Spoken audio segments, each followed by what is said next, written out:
público-alvo é qualquer pessoa que tenha a mente aberta para as possibilidades da sexualidade. Eu não vou dizer que é uma literatura exclusivamente para leitores gays ou exclusivamente para leitores bissexuais. Não, é uma literatura para quem gosta de aprender, gosta de conhecer novos horizontes, novas possibilidades mesmo. Acho que é mais ou menos por aí. Quem passa pela experiência, ele tem a propriedade para falar sobre na sua literatura sobre esse assunto. Mas eu acho que também que grandes escritores que têm um manejar da palavra, pode-se usufruir desse expediente e escrever sobre literatura gay. Pode ficcionar esse olhar. E pode escrever sim. Eu acho que literatura, ela pode ser política. Então depende de quem lê. Eu não escrevo para um público específico, só que um público específico me escolheu. Claro, obviamente, os comissários de voo. O meu livro é lido principalmente por todas as pessoas que ou voam, ou estão voando, ou querem voar, ou são apaixonados pela aviação. Tá, eu escrevo para o público em geral. Não escrevo especificamente para lésbica, ou para gays, ou para trans. O meu objetivo é que a minha literatura atinja o público em geral, né? Tanto que eu tenho questões dentro dos meus livros, dos meus contos, né? Que é específico assim, tem um entendimento geral. Nos contos, sim, eu vejo mais interesse, né, nos leitores e leitoras ligados a esse universo.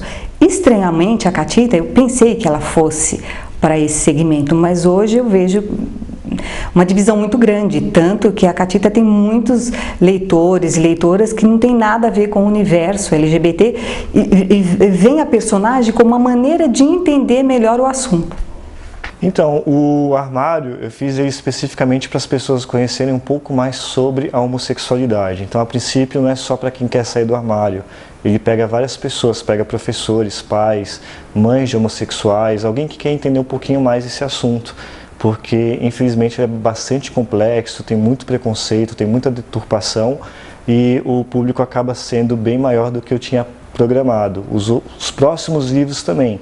Só tem uma ficção GLS que é mais para o meio gay mesmo, vou fazer bastante divulgação para o meio gay. Mas, geralmente, eu procuro, eu tento escrever para um público maior. Bom, escrever no Brasil, acho que você não escolhe público. Você escreve, se tiver alguém que te lê, gay ou não gay, negro, branco, você já está na sorte grande já. Eu acho muita pretensão dizer, eu escrevo para público tal, sabe? É tão difícil ter meia dúzia de gente que te lê. Boa sorte aí para quem já tem. Escreve, eu acho que quando eu escrevo, eu não escrevo pensando no leitor. Eu escrevo pensando em me esvaziar, em me aliviar, em exercitar a minha linguagem, alguma coisa do tipo. Não escrevo pensando num público ideal, num público específico, não.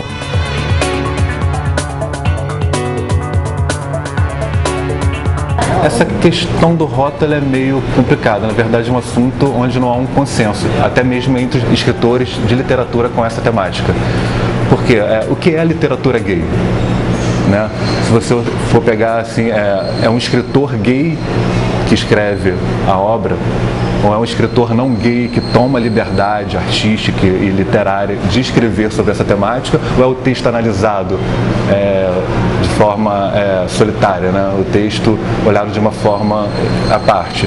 Eu acho que é uma oportunidade de esclarecer a quem lê e ao público em geral que a literatura homossexual ela não está rotulada só pelo fato de ser ou ter a temática gay. Mas é para tirar esse ranço de que existe de uma literatura ligada somente à questão pornográfica, por exemplo. Eu sou um pastor que escrevo livros religiosos, mas eles entendem como livros religiosos. Embora Crônicas de um Pastor Gay tenha sido analisado como um livro político, tanto que ele está registrado em sociologia. Então, é o meu livro que talvez não vai ser rotulado nunca como um livro religioso, embora o título seja Crônicas de um Pastor Gay, com seus escritos políticos. Mas eles rotulam sempre, é uma literatura gay. Eu acho que é rotulado, embora eu não acredite que isso seja verdade pura e absoluta, né? Como a Jaque falou. A literatura poderia ter sido um homem e uma mulher, poderia ter sido 2 homens, 2 mulheres, não interessa, somos seres humanos. Mas as editoras acreditam que seja a GLS por esse detalhe de ser gay. Eu poderia ter trocado, poderia ter colocado uma menina. Todas as minhas experiências que eu tive no livro, eu poderia ter colocado um nome de mulher.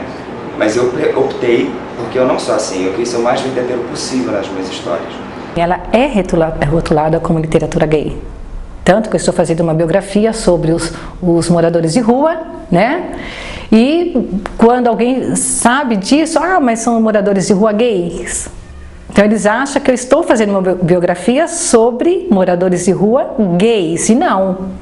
Porque hoje os moradores de rua, eles fazem parte da diversidade também. E pode até acontecer de ter um gay no meio do trabalho, mas não por isso, né? Não é relevante. Não, mas realmente a minha literatura é rotulada assim como literatura gay. São rotulados quando são gays, realmente, mas existem outros trabalhos que não tem nada a ver. Mas, obviamente, eu sou muito mais conhecida, seja em contos, crônicas e roteiros, como uma escritora que abrange o universo LGBT do que outras coisas. O que me deu mais visibilidade é escrever para esse segmento. Eu acho que facilita a vida. Eu acho, por exemplo, é que nem literatura policial. Ninguém acha chato que o seu romance seja classificado de literatura policial. Ainda mais quando tem um mega-seller que nem o Millennium, por exemplo, né? Meu livro vai ficar do lado do Millennium? Ninguém acha ruim. Por quê? Porque não tem preconceito. Todo mundo acha lindo a literatura policial, né? Agora, no gay acha ruim. Por quê? Porque tem preconceito. Então a pessoa acha, não quero meu livro lá. Existe esse problema por causa da identificação do rótulo com algo negativo.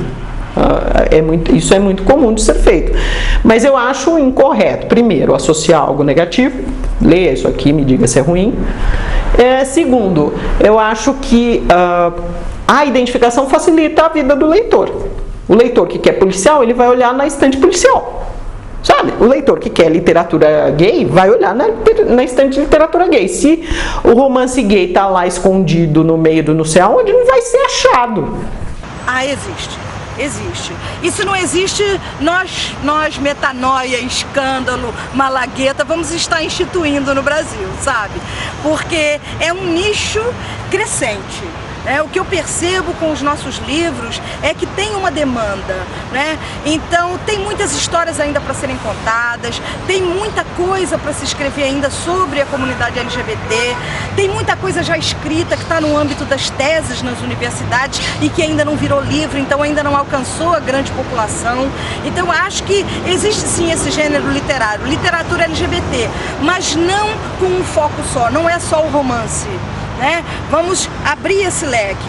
É o romance, sim, mas você tem na área religiosa, você tem questões práticas do cotidiano. Por exemplo, existe um pesquisador maravilhoso chamado Márcio Caetano, que o foco de estudo dele, e já foi a dissertação dele de mestrado, foi o foco da homofobia na escola. Então tem que ter material para os professores lidarem com a homofobia, com o bullying homofóbico. Então mais material tem que ser produzido. Eu acho que cabe nesse guarda-chuva chamado literatura LGBT. Então, na verdade, assim, eu sempre escutei falar sobre literatura gay, tem literatura LGBT.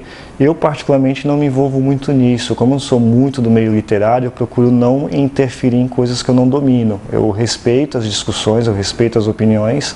A princípio, eu acredito que não tem uma literatura específica, literatura negra, literatura gay, um rótulo, né? Mesmo porque você vai numa livraria, não tem uma prateleira de literatura gay. Porém, tem outro ponto de vista que eu acho interessante, que é assim, você tem um conjunto de obras voltados para público gay. Então, querendo ou não, a gente tem uma literatura gay, a gente não pode também jogar isso para o lado. Mas a discussão em si, se tem uma literatura gay ou não, eu particularmente prefiro não participar. Mas a gente tem muita literatura, tem muito conteúdo. Infelizmente tem muito autor que eu gosto pra caramba, que não é divulgado na mídia, não é divulgado na imprensa, não tem nenhum blog na internet. Isso corta meu coração, porque são pessoas que estão ali para se expressar, estão ali para mostrar trabalho, e eu acho que falta da própria comunidade um trabalho maior para ajudar essas pessoas. Para começar, eu não gosto de rótulo em nada. E essa questão de ter uma prateleira específica de literatura LGBT, eu não veria nenhum problema nisso se a prateleira ficasse na frente. Mas no caso de uma grande livraria de São Paulo, por exemplo, a prateleira, além de ficar lá atrás, ela fica na loja anexa. Então nisso eu vejo um problema. Se tivesse tem uma livraria no Rio de Janeiro que fica em Copacabana. E lá tem uma prateleira LGBT e ela fica centralizada no meio da loja. Então não vejo nenhum problema quando se tem uma prateleira e ela está bem localizada na loja. Agora esconder, criar um negócio e encaixar todos os livros ali dentro e esconder, aí eu vejo um problema assim. Mas no geral não gosto de rótulo, porque quando você cria rótulo, você sustenta gueto, quando você sustenta gueto, você sustenta preconceito. É misturando que se quebra preconceito e tudo. Por isso que eu nunca quis lançar os meus livros por selos específicos LGBTs, para não sustentar esse preconceito, é o meu ponto de vista.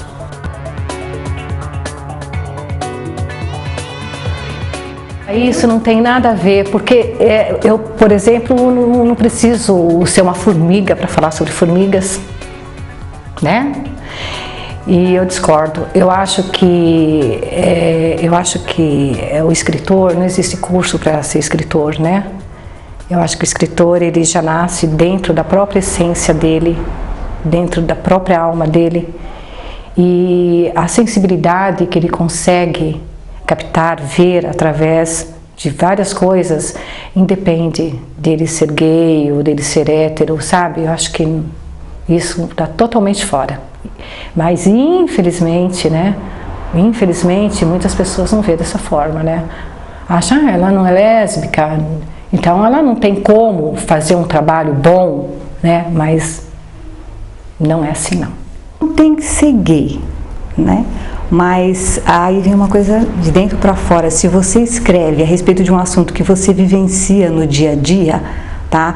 Você teoricamente tem mais elementos para escrever sobre o assunto, né? Mas isso não exclui as pessoas que não são gays de escreverem.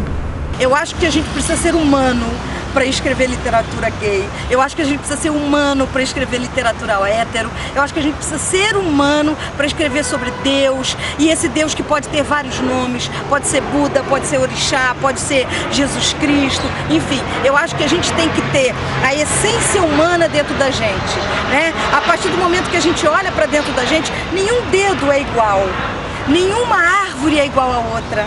Então, se a natureza ela nos prova no nosso corpo e no mais amplo que ela é altamente diversa, por que nas nossas relações, nas nossas ideologias e nas nossas crenças a gente também não vai ser diverso?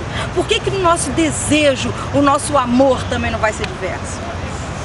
Então, uma vez me perguntaram, né, para você escrever literatura para o gay, você precisa ser gay? Eu acredito que não. Inclusive eu tenho uma amiga que é heterossexual, tem marido, tem filhos, e escreveu um romance GLS muito bacana. Então eu acho que não. Porém, tem a parte de conhecer o que você está falando, fazendo. É a mesma coisa com o terapeuta, né? Você vai no psicólogo, o psicólogo vai te ajudar. Ele tem ferramentas importantíssimas ali para te dar sentimento, depressão. Porém, se esse psicólogo souber um pouco mais sobre a homossexualidade, ele vai te tratar muito melhor do que se ele te tratasse sem ter esse conhecimento. Eu acredito que na literatura também. Então, se você for homossexual, você vai ter um conhecimento de causa maior para poder escrever sobre aquilo. Mas não necessariamente é primordial, você precisa ter isso. Pô, o cara que escreveu o Tarzan, ele nunca tinha tido contato com aquela realidade que ele escreveu. Eu não acredito que precise ser gay para escrever temática gay. Eu não acho que eu escrevi um romance gay porque eu sou gay. Sim. No meu caso, sim. Eu escrevi um romance gay porque eu sou gay, porque tem tudo a ver com a minha vida.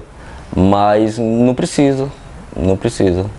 Mas também não precisa escrever um romance gay sendo gay e ficar mentindo que não é gay também. Eu acho desnecessário, galera.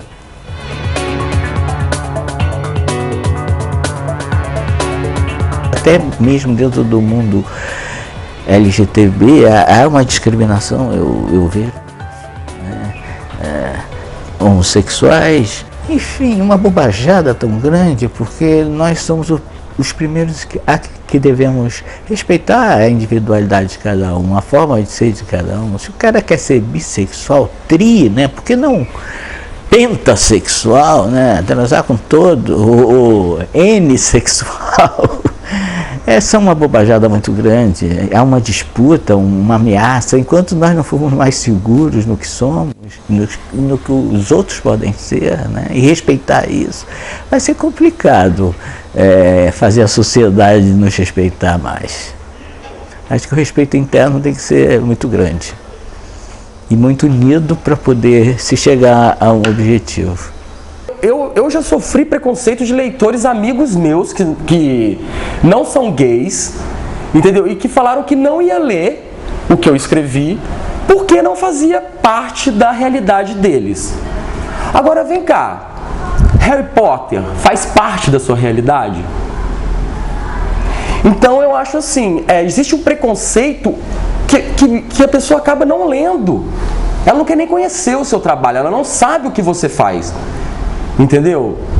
E é um sentimento assim que deixa pra a gente que escreve num tipo, pô, mas não é isso. Eu tô falando de dois homens, mas eu não deixo de falar de sentimentos universais naquilo que eu escrevo. É impossível eu escrever sobre duas pessoas só, sem ali haver alguma coisa que o outro, seja ele gay ou não, seja uma criança, um velho, ele não vai se identificar de alguma forma. É uma perda, é uma traição, é uma busca, entendeu? É um sentimento de fracasso ou de sucesso. Por que não há identificação nisso? Eu sou xingado no meu site, eu tenho um espaço aberto no meu site para comentários do livro. Eu já escutei: morra, seu viado desgraçado, morra, sua bicha, filha da puta. Enfim, eu escuto esse tipo de agressão na rua, normalmente. Aquele escritor filho da puta lá gay. Desculpa, tô cagando. Sofro e muito preconceito, muito. Mas isso para mim não tem problema, porque eu acho que, na verdade, sofremos preconceito por tudo, né? Sofro preconceito por ser loira, por que não vou sofrer pelo que escrevo? Até dentro da família a gente sofre, porque você está escrevendo, né? Quem lê um conto meu, subentende-se que eu sou lés, por exemplo, né? Que tudo aquilo que eu escrevi é porque eu tenho experiência, por isso que eu narrei aquilo. E isso, tanto do lado do segmento, eu sofro esse tipo de preconceito quando ficam sabendo que eu não sou.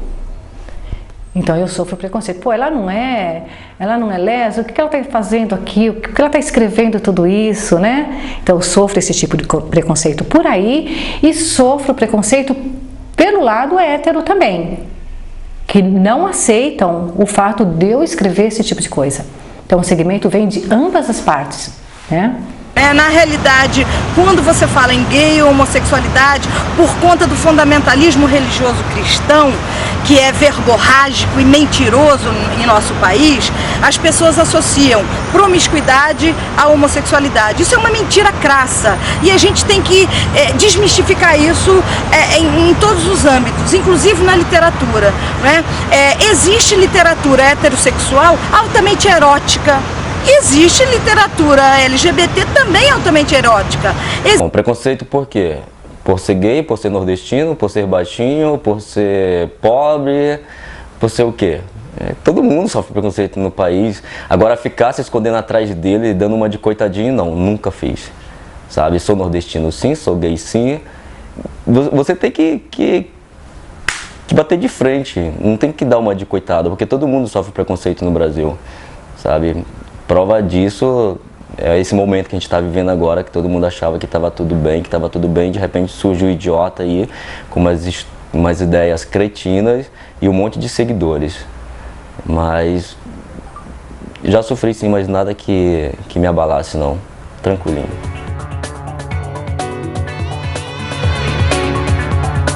Assim como todos os homossexuais, eu tive muita dificuldade. Meus pais ficaram sabendo, minha mãe ficou com depressão durante 6 meses.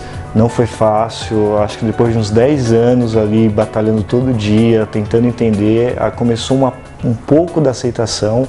E foi daí meio que surgiu a ideia de escrever O Armário, né? O meu primeiro livro. Porque quando você passa por essa fase ruim, a família passa, você percebe que você perdeu muito tempo em conflitos que você não precisaria ter se você fosse hétero. Então, você fala, puxa vida, para que tanto conflito, para que tanto preconceito, para que tanta neurose? E aí você começa a viver a sua vida que você já viveu atrás. Então, a escrita do Armário é mais ou menos nesse sentido. E no meu caso não foi diferente da maioria dos homossexuais. Todos sofrem, é muito difícil você ver um homossexual que diz, não, meus pais aceitaram, foi tudo maravilha. Não é maravilha, é complicado, é difícil, mas são escolhas, né? Eu particularmente sou ateu e acredito que eu tenho só essa vida. Então, se eu não viver da melhor forma possível, eu vou estar jogando minha vida fora. E foi essa a opção que eu fiz.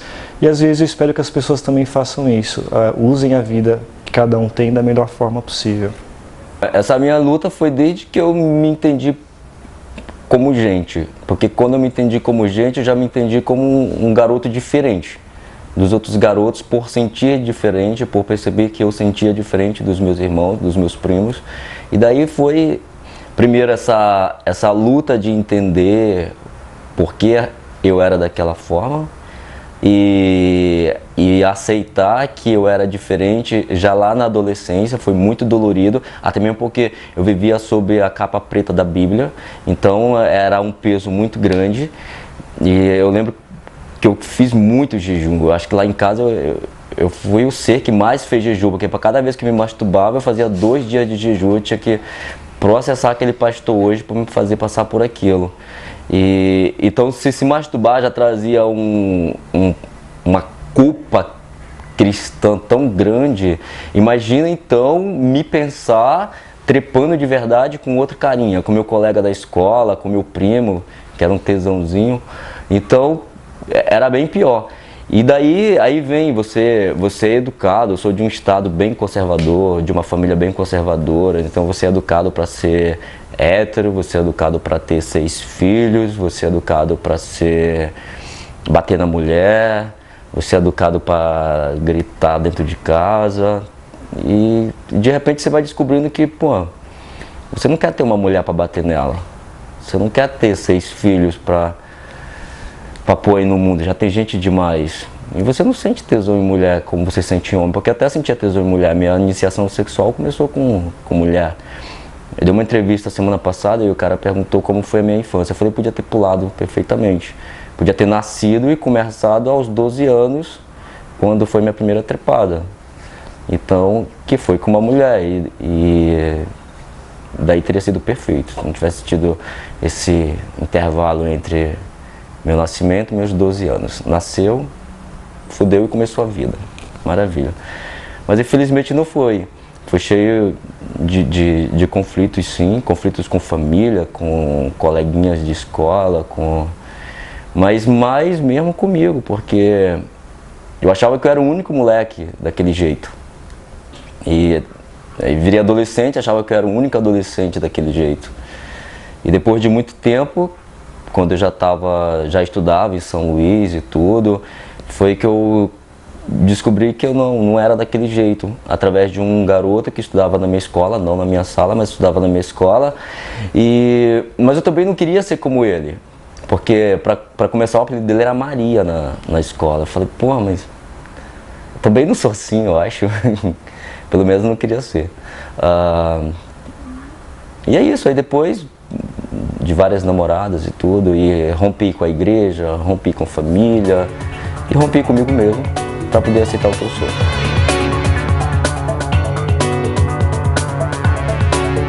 Tentei a Record primeiro.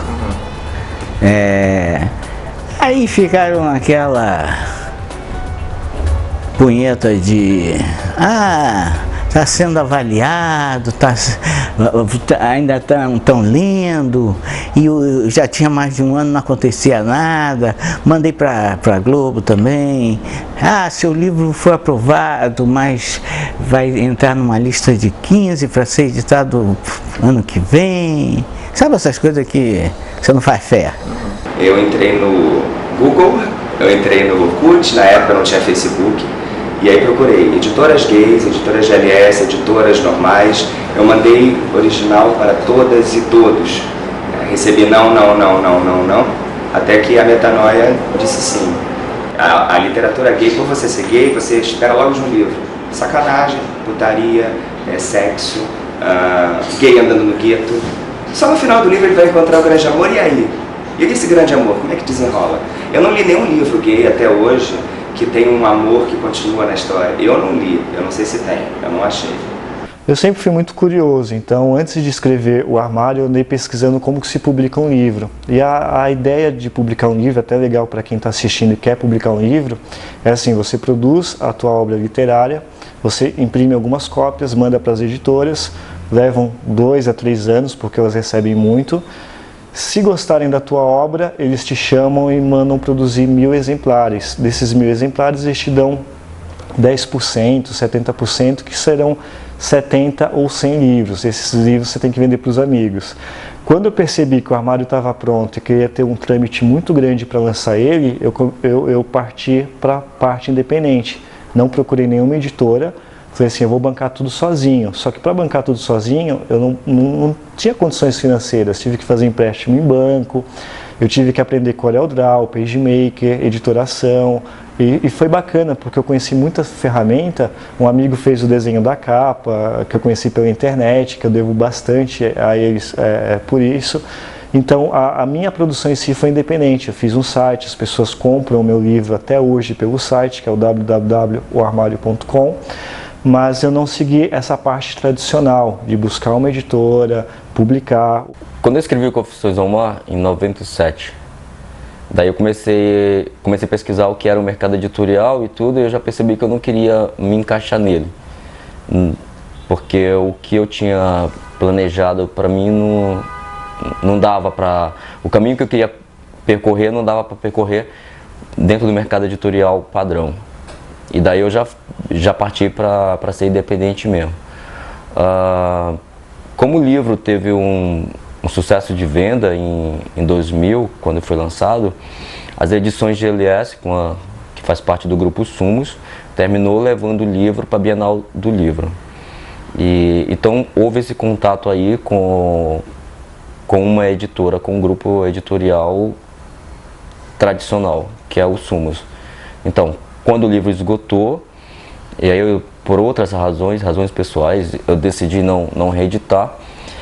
E depois, quando a galera começou a pedir para reeditar o livro, tal, depois de 10 anos, e daí sim, eu recebi convite de uma editora para editar, fizemos algumas reuniões e tal, discutimos contrato, e eu terminei descobrindo que eu estava muito certo, que eu não cabia dentro desse mercado. E daí eu procurei mandei o livro para uma editora, uma multinacional, e eles me chamaram para uma reunião também. E daí eles falaram qual que era o contrato, e eu falei que não queria, e o cara foi bem taxativo. Obrigado, boa tarde. Eu levantei e fui embora. Abri um selo, que é o Copacabana Books, investi uma grana nele, e foi a forma mais tranquila de trabalhar, de escrever, de publicar. Eu acho que hoje, com a internet, com toda essa facilidade que o mundo digital traz, eu acho que a gente não tem mais um modelo assim, só mesmo para quem quer ficar batendo em ponta de faca, mas dá para procurar os meios, cada um se acha e segue.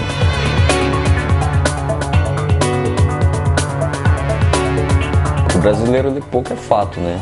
Todo mundo sabe.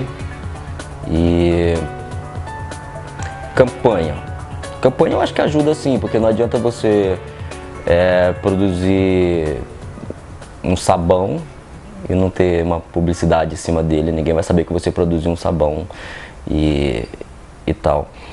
Mas eu acho que o trabalho tem que ser feito na escola, isso é um trabalho de educação, porque você não vai pegar um cara de 30 anos que nunca leu nada e com uma campanha publicitária dizer que ele tem que ler um livro de 250 páginas, 300 páginas. Você consegue fazer ele comprar esse livro. Agora, ele ler esse livro, eu acho muito difícil uma campanha conseguir fazer. Então, o que vai fazer o brasileiro ler realmente é a educação.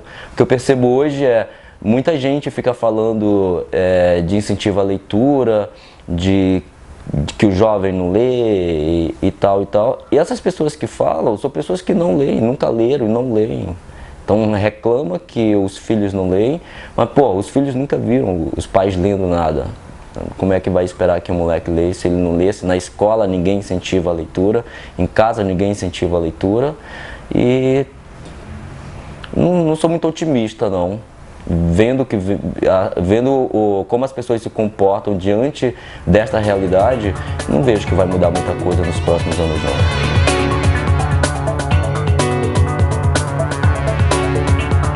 Primeiro eu acho lamentável que o mercado editorial ainda não esteja aberto a obras com temática homossexual. Isso já é lamentável porque a gente já volta naquela questão do julgamento moral. Entendeu? Porque há público para isso. De 10 a 14% da população é sabido, né, que 10 a 14% da população é homossexual. Então existe um público para esse tipo de literatura. E não é apenas o gay que vai ler. A gente sabe que outras pessoas curiosas e que gostam de arte em geral vão ler com a mente aberta e não há problema nenhum. Aconteceu até uma passagem engraçada com a minha editora, Fábrica de Leitura, que é a editora do primeiro livro. Lá em Porto Alegre houve uma feira do livro e ela conseguiu parceria com o expositor nessa feira do livro. Quando ela chegou com as caixas, com os livros do catálogo, o expositor olhou para a capa do meu livro, do Depois de Sábado à Noite, que é o primeiro livro, tem 2 rapazes na capa, um olhando para o outro, então assim, é bem sugestivo, né? Na verdade eu acho que é bem explícito que se trata de um livro gay, de literatura com temática gay. O expositor olhou para aquela capa e falou assim: eu não vou colocar na prateleira, eu vou deixar guardado numa caixa aqui atrás, se alguém perguntar, eu vendo. Aí a minha editora falou: não, isso é um absurdo, esse livro está no meu catálogo, faz parte da editora como outro qualquer, então se não é para expor o livro, então não vai expor nenhum, a gente vai fechar a parceria, a gente vai terminar a parceria aqui mesmo. E o expositor relutante falou que não ia expor, mas a editora falou: então tá, então a gente não tem mais parceria. Então, assim, é um exemplo de que existe o preconceito no mercado editorial e isso tem que ser rompido. Isso tem que ser quebrado de alguma forma, ou por produção independente, ou com uma editora voltada para livros com essa temática. Alguma coisa tem que acontecer para a gente poder quebrar essa barreira e mostrar a nossa literatura, a nossa arte, né? Porque eu acho que, além de literatura, também é uma forma de autoafirmação, de identidade. O público gay é muito carente de referências. Então eu acho que as editoras têm que abrir um pouco mais a mente e olhar para essa parcela da população que é ávida por arte, por literatura, por conhecimento em geral. Eu acho que o mercado tem medo de ter a sua marca atrelada a alguma coisa relacionada ao movimento gay. Não que a literatura ela seja ligada ao movimento homossexual diretamente, mas acaba fazendo algum tipo de militância pela visibilidade que você dá para a diversidade sexual. E o mercado ele tem um pouco de receio de ter a sua marca, ter um link, né, entre a marca e a questão do movimento gay. Isso realmente, nas grandes editoras, você não tem uma linha editorial, que é um equívoco. Se é homofóbico, eu posso dizer que pode ser um sinal, sim, de homofobia, mas não sei se eu posso rotular como homofóbico. Eu rotulo como equivocado. Eu não vejo como homofóbico, eu vejo como exigente. Porque eu acho que as editoras, elas sobrevivem das vendagens dos livros, então tem que ser exigente, como qualquer empresa tem que ser, com os seus funcionários, né? Então eu acho que se é um bom livro, se é um bom material, eu acho que a editora, mesmo sem ser do segmento, ela pega sim, ela pode editar sim. Então eu acho que não é homofóbico, é exigente. Precisa ser digamos, ter um número suficiente de escritores escrevendo com qualidade e constância para atrair um deles fazer o que se chama passar do limite, né? Atravessar a fronteira do segmento. Ou seja, falar para um público maior. Isso é perfeitamente possível, sim, a gente vê acontecendo na Inglaterra, por exemplo, em que a Inglaterra é um país bem mais literário que o nosso. Tem bem mais escritores por metro quadrado que o Brasil. Tem bem mais leitores que o metro quadrado que o Brasil. Então você vê uma escritora lésbica assumida, que nem a Sarah Waters, com livros que são lidos pela população em geral, apesar de terem temática lésbica. Então, isso é possível. A gente vê acontecendo em outros países. Mas o que você precisa? Precisa aumentar a quantidade, precisa aumentar a qualidade. Aí uma pessoa vai ser capaz, ou mais de uma pessoa, vai ser capaz de falar de uma forma que interesse os héteros. Nós pequenas editoras, eu acho que o maior problema que a gente enfrenta é isso, é chegar nas grandes redes, né? A gente vem fazendo um trabalho de formiguinha, de venda direta via site, ou então dialogando com as livrarias independentes que abrem as portas para a gente, que são os nossos grandes parceiros, mas as grandes redes ainda não acordaram. Talvez porque elas também revendam os livros do fundamentalismo cristão, que vendem muito, como água, e elas não queiram se indispor em relação a isso. A gente precisa, na realidade, de empresários corajosos, que queiram mudar esse paradigma em nome dos direitos humanos, da dignidade da pessoa humana. Pelo IBGE, o último censo, já são mais de 60 mil famílias homoafetivas que se declararam. Então existe um nicho crescente de pessoas LGBTs, e aí eu incluo inclusive os LGBTs, os seus parentes, os seus filhos, os seus amigos, as pessoas que estão com eles e que estão convivendo com eles e que estão no mundo deles. Esse nicho é um nicho econômico enorme, inclusive para a literatura. O mercado é mercado, o mercado quer vender. Então, assim, se nós tivéssemos uma sociedade, primeiro lugar, que lesse, seria bem mais fácil para as editoras ditas padrões editar livros de GLS. Mas a gente já está falando de um mercado difícil.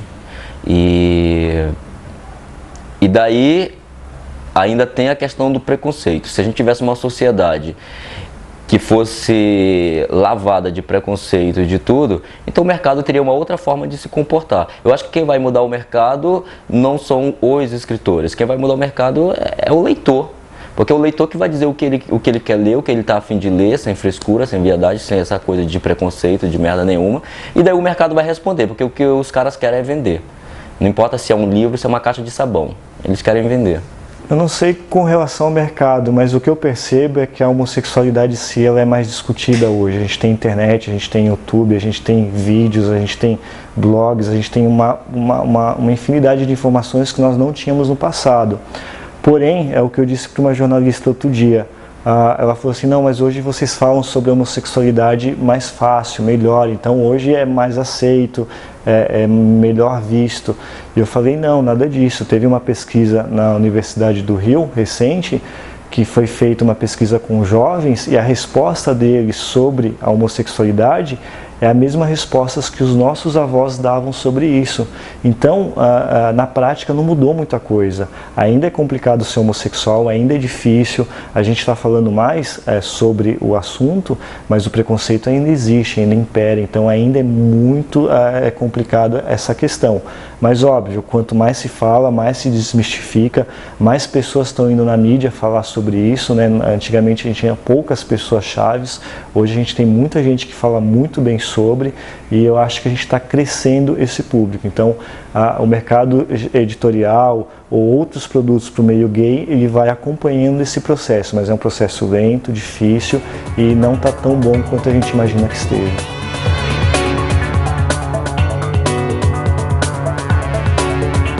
Sim, a receptividade do meu livro na mídia, de uma maneira geral, tem sido maravilhosa.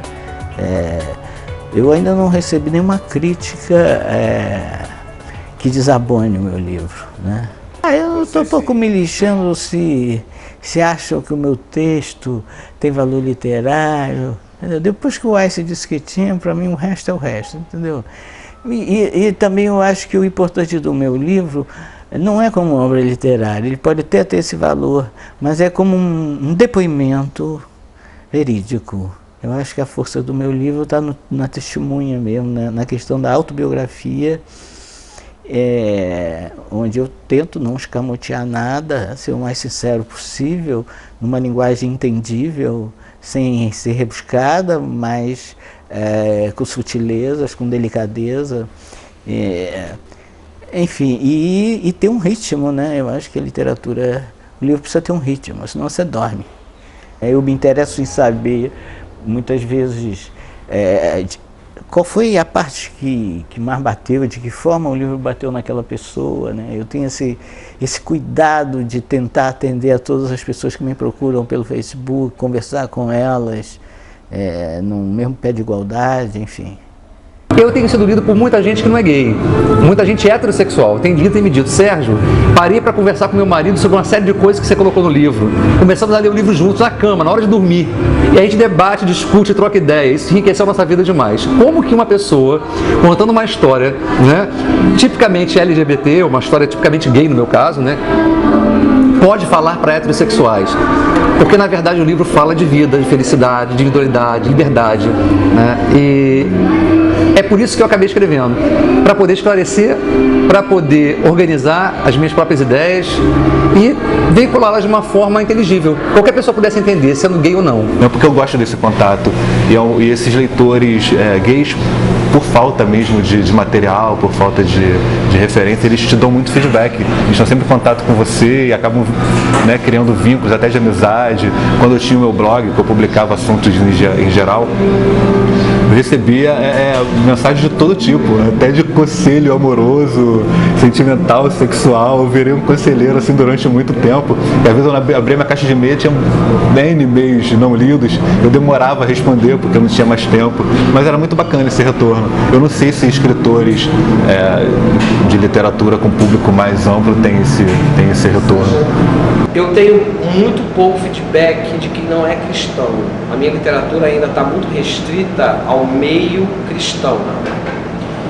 Mas o feedback dos cristãos LGBT são positivíssimos.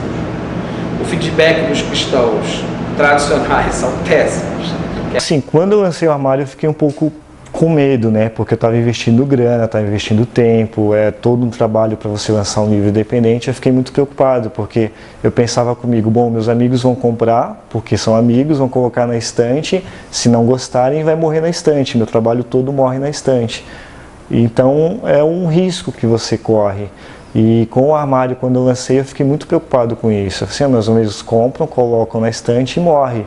Mas eu percebi que não, por mais que ele não seja uma obra muito boa, the best, ele tem as suas deficiências e a sua praticidade, ele é um livro prático e simples, ele fez bastante sucesso. Então, com um ano só de lançamento, ele já foi para a segunda edição, depois foi para a terceira edição. Hoje eu tenho umas 1.800 exemplares vendidos desde 2006, que para um escritor independente isso é muito bom, é muito gratificante, me abriu muitas portas. Eu devo ter ido nos 33 programas de TV, Fantástico, Ana Maria Braga, jornais, revistas, sempre tem matéria movimentando esse tema, e isso é bom para a sociedade, não só para o meu trabalho, porque muita gente que se espelha no meu trabalho e no trabalho de outros autores com esse tema, acaba também fazendo um blog contra a homofobia, um blog explicando sobre a igualdade, sobre a diversidade sexual. Então eu acho que a gente está se expandindo, né? A comunidade, a gente acha que não é muito unida, mas a gente acaba sendo unida de alguma forma. As pessoas têm tanta preguiça de ler que ninguém vai ler um livro para falar mal. Então assim, se o cara vai ler o livro e fala mal porque realmente o livro é ruim, mas o cara não vai ler o livro só para meter o pau porque o livro fala de gay ou fala de, sei lá, de árabe, coisa do tipo. Se o cara vai ler o livro, ele quer ler o livro, ele está interessado. Então se o livro é bom, não tem por que ele falar mal. É diferente de você ouvir uma música que você dá o play, dura 3 minutos e você emite toda uma opinião. O livro não, requer uma boa vontade, de horas, até de dias, e ninguém vai fazer isso só por maldade não, que o brasileiro é preguiçoso pra caralho. Mas, então nunca tive nenhum problema com isso não.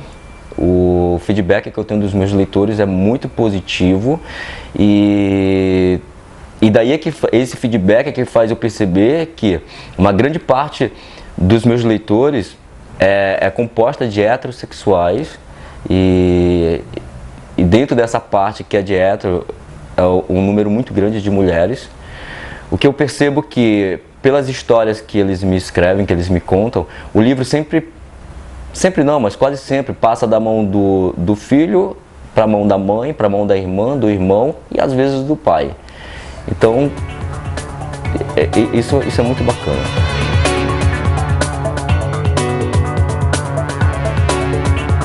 Então os filhos foram, vamos dizer assim, o saldo positivo dessa experiência toda.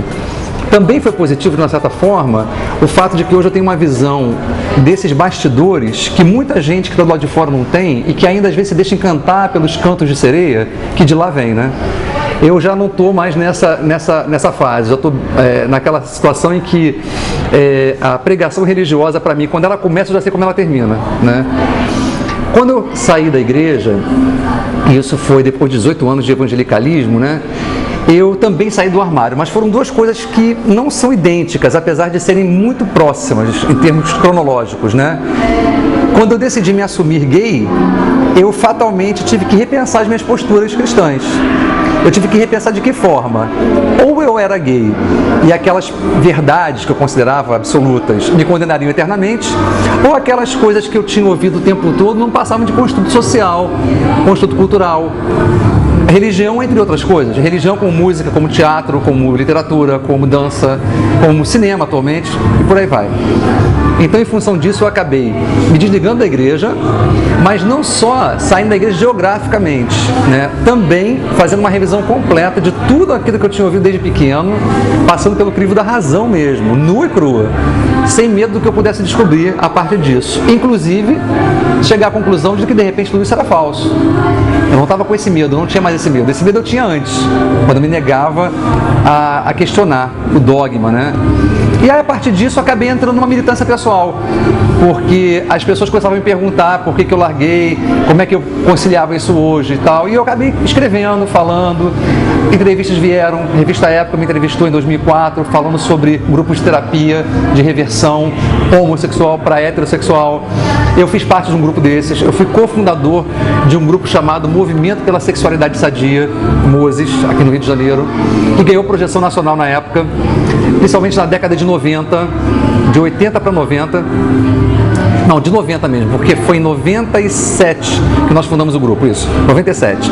Antes disso a gente já nutria ideias e tudo, mas não tinha o grupo formado, né? E aí quando eu saí foi esse boom, foi esse escândalo e tal, né, para quem ouvia lá e seguia o que eu dizia, mas para mim foi um alívio.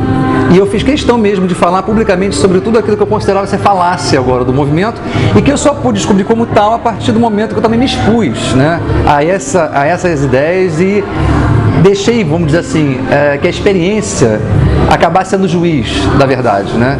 E eu acabei vendo que não funcionava comigo, não funcionava com ninguém que eu conhecesse dentro do grupo, né? Aí o blog acaba saindo daí. Por que o blog fora do armário? Porque é o blog que vai dizer, para quem quiser ouvir, que Sérgio Viúla não está mais escondido num canto, tentando suprimir seus desejos homossexuais, querendo ser alguém que ele não é, né? Para satisfazer essa ou aquela ala da sociedade, né?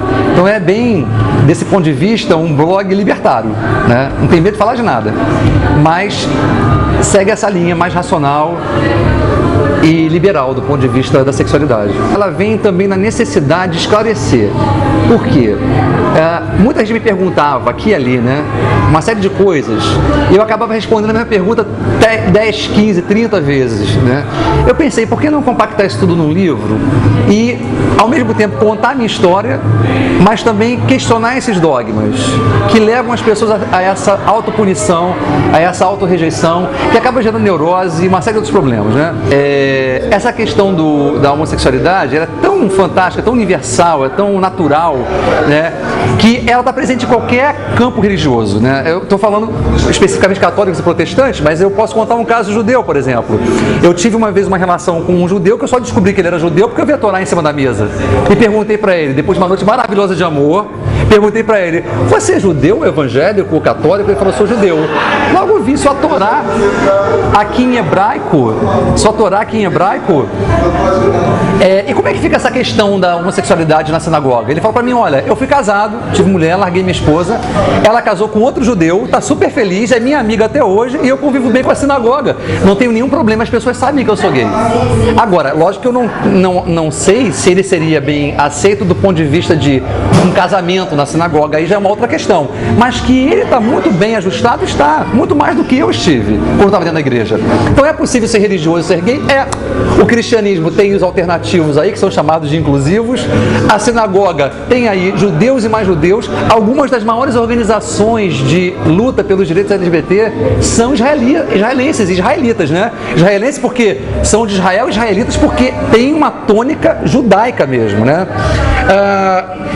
Sobre literatura... Eu sou reverendo Márcio Retamiro, tenho 38 anos, sou homossexual, assumido, sou pastor de uma igreja inclusiva e de uma igreja tradicional.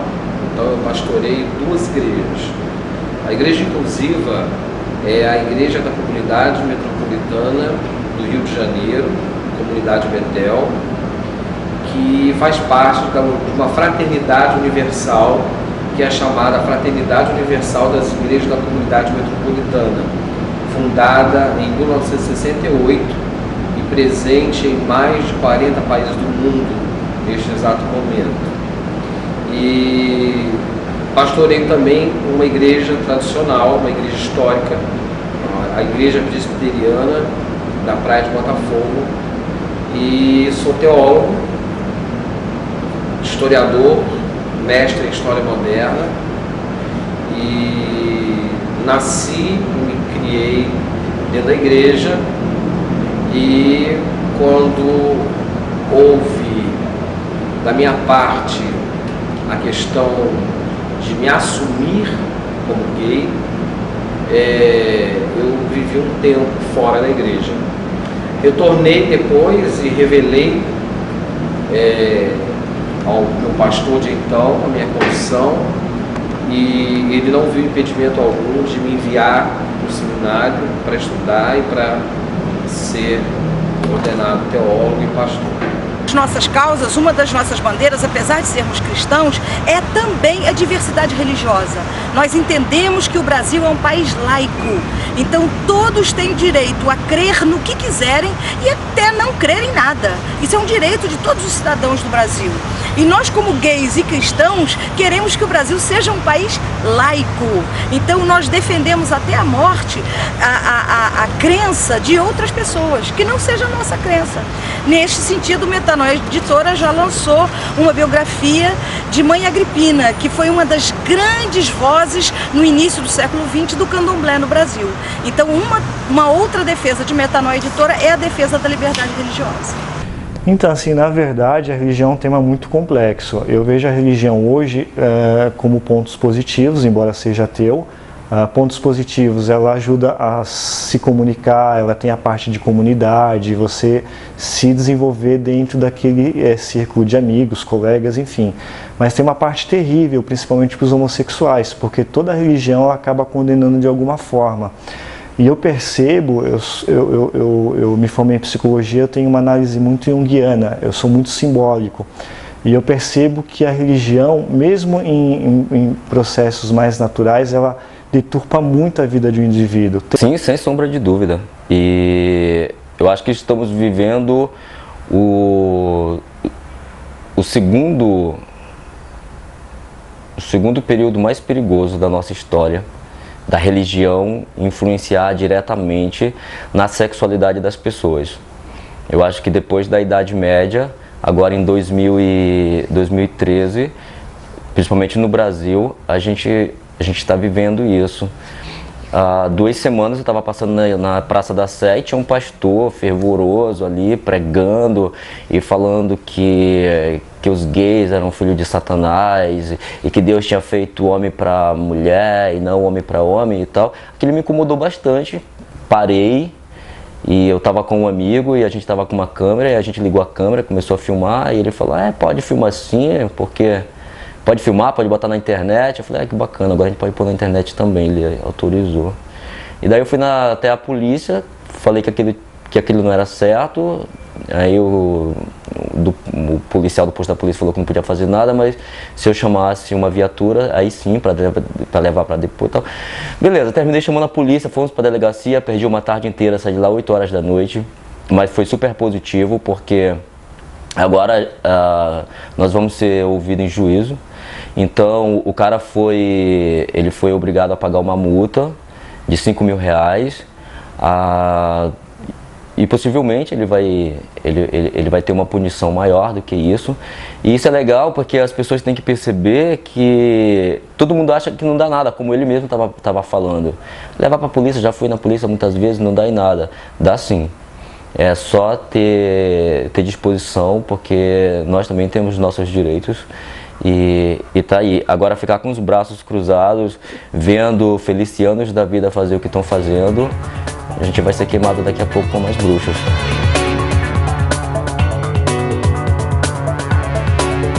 Olha, o público em geral, o público para quem a gente escreve, tem recebido muito bem os livros da Metanoia, né? A gente tem aí uma vertente religiosa que é a teologia inclusiva, né? Que aí eu foco especificamente para cristãos, né? Se é um cristão de verdade, aquele cristão que entende que cristianismo é amor, porque Deus é amor, ele recebe muito bem a nossa literatura, porque a nossa literatura ela não é tendenciosa, né? A gente vai às mesmas fontes teológicas que qualquer cristão no mundo vai. A gente não inventou uma nova teologia, isso não saiu da cabeça de ninguém, isso está lá para quem quiser ler e estudar, né? Agora, aqueles cristãos fundamentalistas, centrados na exclusão, num moralismo obtuso, arcaico, deles a gente tem recebido críticas, mas eles não nos interessam, eles não são nosso público-alvo, né? Essas pessoas, elas querem fechar o mundo, pasteurizar o mundo no seu modo de vida. Nós não, nós queremos a diversidade mesmo. De modo algum Deus faz acepção de pessoas, de modo algum Deus exclui quem quer que seja, qualquer segmento, seja pela orientação sexual, pela cor da pele, pela religião, enfim, a gente acredita nisso e é essa mensagem que Metanoia quer disseminar, que Deus ama todas as pessoas e que ninguém precisa ficar triste ou muitas vezes até chegar a se suicidar porque pensa que Deus não a ama, que as pessoas não a amam, que ela é uma aberração no mundo. Muito pelo contrário, a Metanoia Editora, ela quer disseminar a inclusão, quer disseminar literatura onde todas as pessoas e segmentos se sintam ali contemplados, principalmente a nossa comunidade, a comunidade LGBT. Só para os idiotas que estão aí pregando isso, e o que é bastante perigoso, mas eu acho que se você parar para pensar um pouquinho, você vai perceber que é bem diferente.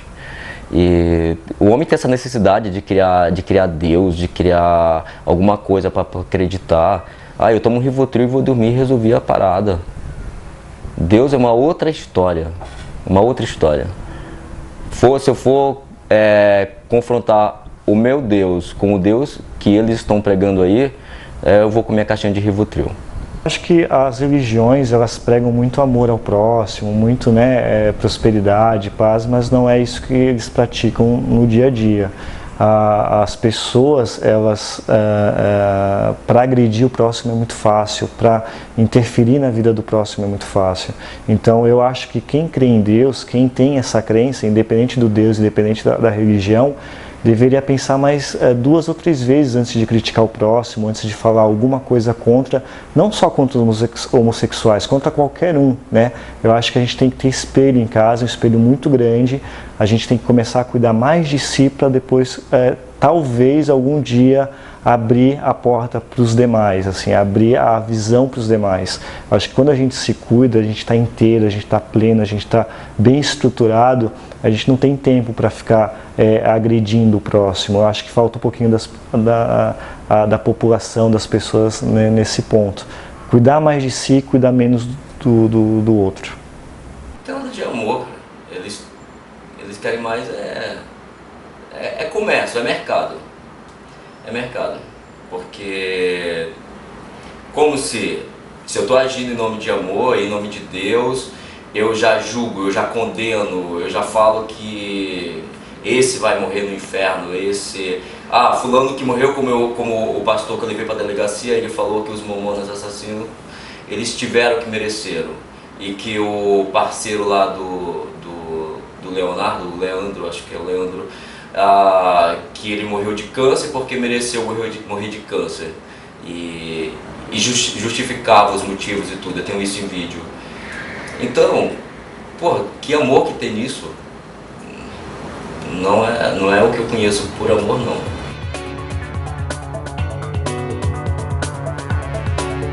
Eu acho que o futuro é próspero, porque existem muitos escritores, muita gente com bom trabalho e de qualidade, que está engavetado, que precisava de um espaço, como a gente tem tido agora. Não vou dizer que ainda é uma coisa fácil, que ainda o mercado editorial ainda prima pela qualidade, mas que as portas estão se abrindo. Essas editoras pequenas que assumem esse panfleto da literatura gay, acho que são bem-vindas e ajudam esses escritores a serem descobertos e também a serem visibilizados. Eu acho que o fato de existir editoras gays, entendeu? Por um lado é bom, mas por outro é ruim, entendeu? Porque não deixamos de estar num gueto, à margem, ali, numa prateleira específica de uma livraria, entendeu? Eu estou falando de seres humanos. Prateleira específica tem que ser o quê? Culinária, turismo. Eu estou escrevendo um romance. Eu não quero que o meu livro esteja ali catalogado no canto da livraria, quase invisível para quem está ali, e quase vergonhoso para alguns passar ali perto daquela prateleira e tá ali a sigla LGBT, entendeu? Por acharem que, o que vão achar que eu estou aqui nessa sessão, entendeu? O surgimento de editoras para o público LGBT, eu recebo como uma bênção e acho que elas devem surgir cada vez mais. O problema é que o livro no Brasil ainda é caro, o processo todo até chegar no livro é caro. As feiras, estar presente nas feiras é algo caro. Nós tomamos um susto quando nós fomos tentar entrar na Bienal do Rio de Janeiro. É muito caro para uma editora nova. Marketing é algo muito caro, né? Então, graças à internet, democratiza muita coisa, nós nos colocamos, né, então, no mundo pela internet. Mas vejo com bons olhos, eu acho que tem crescendo. Eu lancei as edições GLS, a gente lançou o primeiro livro em 98, na Bienal do Livro de São Paulo. Eu comecei a preparar os livros em 97. Foi na época era um projeto meu que eu fiz em parceria com o Grupo Sumos, mas eu tinha independência editorial, foi um selo bem independente. E eu fiz porque eu achava necessário publicar de uma maneira muito clara. Nisso eu fui muito pioneira, porque eu queria livros que claramente dissessem do que se tratava. Porque até então era um hábito, como aliás continua, na literatura brasileira, todas as obras que por acaso abordavam a temática homossexual, LGBT, sei lá o quê, sempre de maneira indireta, sempre de maneira assim, disfarçada. E eu achava isso não só uma perda de tempo, como uma falta de identificação positiva. Fora isso, eu achava sempre que não havia uma preocupação em passar alguma coisa positiva, que fosse de reforço positivo para quem lesse. a literatura brasileira sempre foi muito negativa. Mesmo os próprios autores gays e lésbicas sempre se viram como mártires e sempre escreveram histórias de desastres, né? A Cassandra Rios, que é uma ótima escritora, foi uma ótima escritora, mas todas as histórias dela, 100% das histórias em que aparecem lésbicas, as lésbicas se ferram no final. E aí que aparecem gays e tal. Eu não gostava disso, então eu queria ir contra essas duas tendências. A tendência de se esconder, a tendência de disfarçar e a tendência de falar mal, de fazer tudo acabar mal. Bem, Metanoia Editora, ela nasceu de um sonho de 4 pessoas que são gays, 2 casais, um casal masculino, um casal feminino. O casal feminino sou eu e minha esposa Maria Luísa. E que víamos um vácuo na questão da literatura LGBT, né? Nós como leitores vorazes de literatura geral, não encontrávamos na literatura algo que nos representasse. Além disso, faz parte da nossa identidade sermos gays e cristãos. E aí é que a gente não encontrava mesmo uma literatura cristã que nos representasse, né? O que a gente encontra, infelizmente, dentro do cristianismo tradicional é a exclusão. E não é o que a gente sente, muito menos o que a gente vive. A partir daí, dentro da nossa comunidade religiosa, a gente fez contato com o reverendo Márcio Retameiro, que é historiador e é um teólogo de mão cheia, é uma pessoa extremamente competente na forma de falar e de escrever. Ele estuda os textos bíblicos através do método histórico crítico, então ele contextualiza as escrituras e traz pra gente na contemporaneidade aquilo que nos edifica. Certeza, né? Um dos nossos focos é a literatura infantil, focado na diversidade religiosa e na diversidade sexual, né? As nossas crianças, a gente crê que se as nossas crianças desde pequenas, elas forem ensinadas, elas tiverem contato com a diversidade, com respeito à diversidade, seja ela qual for, que elas aprendam a coexistir respeitosamente com quem é diferente delas, se a partir da idade mais tenra elas praticarem isso, vão ser seres humanos fantásticos, vão ser adultos maravilhosos, adultos que vão entender, vão ler o mundo de uma forma mais leve, de uma forma mais bonita, mais inclusiva e respeitosa. Então esta semana eu estarei lançando em São Paulo um livro que faz parte de uma coleção que se chama Toda a Família Legal, né? E ele abrange vários espectros familiares de nossa sociedade, justamente para as nossas crianças elas entenderem o que elas veem por aí, né? A gente tem a família de papai, mamãe e filhinhos, mas tem a família do netinho criado pelos avós, tem a família da mãe solteira que cria o filho sozinha, tem a família do pai solteiro que cria o filho sozinho, tem a família dos 2 papais, a família das 2 mamães, né? Tem família que o irmão mais velho é que cria o irmão mais novo, tem família que são os padrinhos que criam a criança. Então essa coleção, ela pretende justamente isso, contar histórias de crianças, mas com seus núcleos familiares diversos.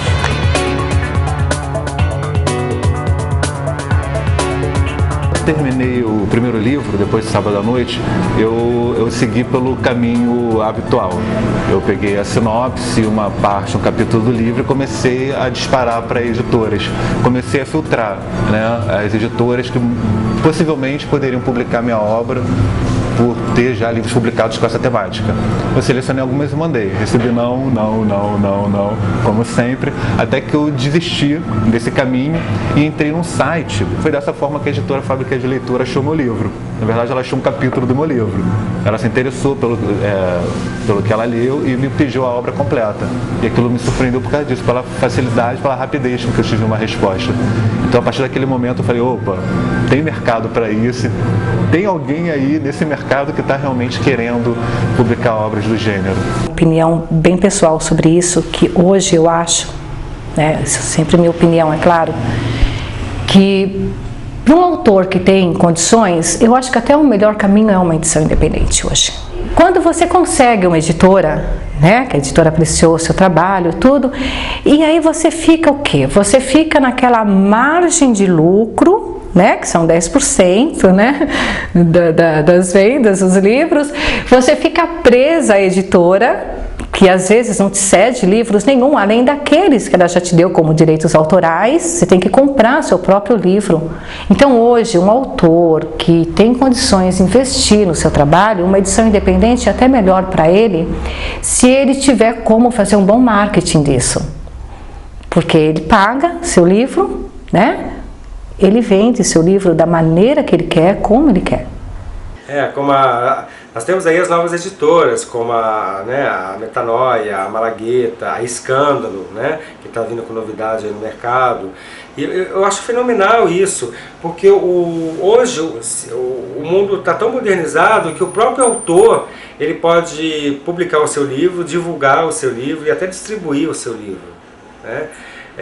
Isso é fenomenal, você fica mais independente, você fica cada vez mais dono da sua obra e podendo trabalhar isso, trabalhar a sua arte. Eu vejo isso como uma modernização, como parte do mundo contemporâneo que nós estamos vivendo. Isso é bárbaro. Quanto menos você depender das pessoas e das coisas para poder realizar os seus sonhos, para poder se consagrar dentro do seu trabalho, dentro da sua arte, é fenomenal.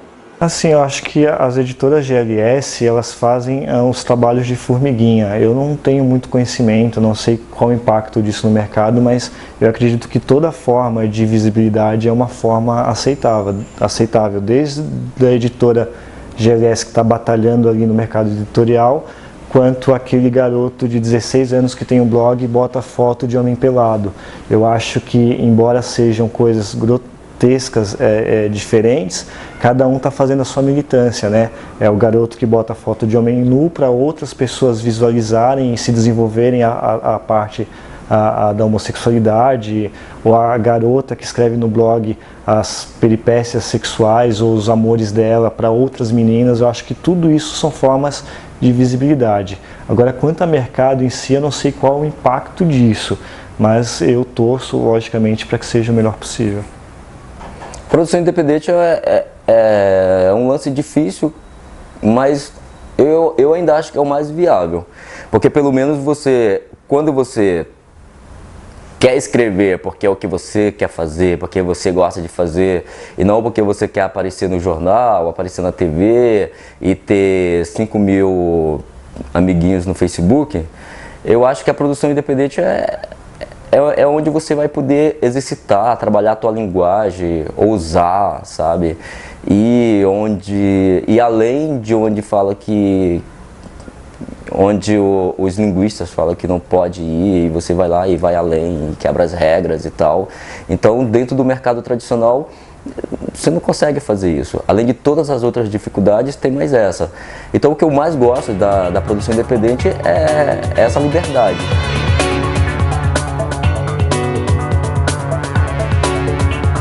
A gay já existe há muitos e muitos anos, né? Não é uma novidade, né? Temos grandes escritores gays como Oscar Wilde, por exemplo, né? Marcel Proust, enfim, é claro que eu acredito na literatura gay, com certeza. Agora, eu acredito sobretudo numa literatura de qualidade. O fato de ser gay ou não gay também é importante, mas que seja de qualidade. Porque o público gay, além de ser numeroso, ele está se assumindo cada vez mais cedo. Não há mais aquele receio do passado, de você ter que ler escondidas, ou sei lá, esconder uma revista debaixo da cama, ou ler na casa de amigo. Acho que hoje em dia você já consegue entrar na casa de um adolescente gay e você vê um livro gay na prateleira com mais normalidade. Acima de tudo, autenticidade, ter disposição para se expor e ter a consciência do que essa exposição pode trazer para a vida deles. E é isso, é amor ao que faz, acima de tudo. Amor à literatura, amor à arte, amor ao público, leitor. É isso. Eu acho que o mais importante é não ter medo. Acho que o estímulo maior é você não ter medo de registrar o que você está sentindo. Não interessa se é um testemunho, não interessa se você está ficcionando esse seu olhar, essa sua experiência. Eu acho que a palavra, para quem quer escrever, agora eu parodio, não me lembro agora qual o escritor russo, mas ele falava que se você tem medo de escrever, então não escreva. Porque ao escrever você revela um pouco de si. Não desistir, continuar escrevendo, bater na porta das editoras novas, das novas editoras que têm essa linha editorial. Continue sonhando, resistindo. Se não conseguir publicar o livro por alguma questão, vai para a internet, bota o seu blog no ar, coloque seu site. A palavra resistência é muito forte para mim. Resista. Acho que para você fazer qualquer coisa, você tem que ter amor, né? Colocar a sua alma naquilo que você está fazendo e tentar ser o mais verdadeiro possível com aquilo que você acredita, né? Se você acredita que o gay é filho da puta, escroto, escreva sobre isso. Se você acredita que o amor exista, né, e que a história é outra, escreva sobre isso. Eu acho que você tem que se dedicar. E aí, o meu conselho é seja o mais verdadeiro possível. Eu tentei ser, né? Foi o que eu procurei fazer. Primeiro é um conselho que já foi dado aqui e eu repito: leia. É preciso ler. Porque muita coisa boa já foi feita, muita gente já falou muita coisa, então é bacana saber o que outros já disseram para se colocar, inclusive de maneira diferente. Depois, por favor, seja criativo, por favor, se solte. Eu não aguento mais receber as mesmas histórias. Sabe, quando eu saí do armário, que chato. Então, né, vamos abrir a cabeça, vamos inventar. Eu quero uma história policial lésbica. Né? Eu quero millennium lésbico mesmo, de uma vez, né? A hacker, em vez de ser bi, ser lésbica. Imagine uma história dessa com uma sapataria, todo mundo sapata ali, muito interessante. É assim, as pessoas não inventam, ficam presas, né? Por favor, se solte. Para ser publicado tem que ser um material de grande alcance, né? E aí é um crivo que a gente faz também. Então, depois que a pessoa escrever, que ela dê para pessoas que ela confie, que tenham um nível intelectual bacana, para que critiquem o seu material e vejam se é um material que pode interessar, de fato, a uma editora mercadologicamente. Eu me lembro que de uma das cartas que o Caio Fernando Abreu escreveu para Hilda Hilst, que foi uma pessoa que eu tive a oportunidade de conhecer, que ele questionava isso. E a Hilda respondeu: Caio, um autor não pode ter medo de dizer a sua verdade. Ele tem que dizer a sua verdade e sustentá-la. E eu penso justamente isso. A partir do momento que você escreve e tem medo de dizer algo, ou diz não da forma que você gostaria, não vale a pena dizer. Todo artista, ele busca ser genuíno. Todo artista busca a sua própria linguagem, o seu estilo, a sua originalidade. E dizer a sua verdade e sustentá-la é uma forma de você mostrar isso. Se não for para isso, para mim não tem sentido. Muita gente que escreve sem saber escrever. A pessoa é muito precária, ela não sabe ali movimentar, não tem ideia de trama, não tem ideia de diálogo e tal. A gente procura publicar uma história que seja com qualidade, que tenha principalmente a qualidade do interesse. Ela tem que prender a atenção. Você tem que começar a ler e querer saber o que vai acontecer com a fulana. Amigo, vou lhe contar um segredo. Os anjos falam comigo e me disseram: sou filho do mesmo pai que eles têm. Conflitos já me deixaram perdido, mas encontrei meu caminho, pois descobri que sou digno como você. Eu passei a vida inteira ouvindo coisas de lixo, bicha sem vergonha, mas lixo mesmo é ignorância e o preconceito mantém. Me lembrei da santa palavra do livro: só o amor constrói divino. Tem mais quem julga é passivo de ser julgado também. Veja bem, anjos não tem sexo, nem sequer complexo, tem somente amor para dar. O espírito é quem ama, o físico não manda, faz na terra pra quem amar. Não atire pedras, quem diz que não erra, que ninguém é perfeito, todos são iguais. Anjos não tem sexo, nem sequer complexo, tem somente amor para dar. O espírito é quem ama, o físico não manda, paz na terra pra quem amar. Não atire pedras, quem diz que não erra, que ninguém é perfeito, todos são iguais.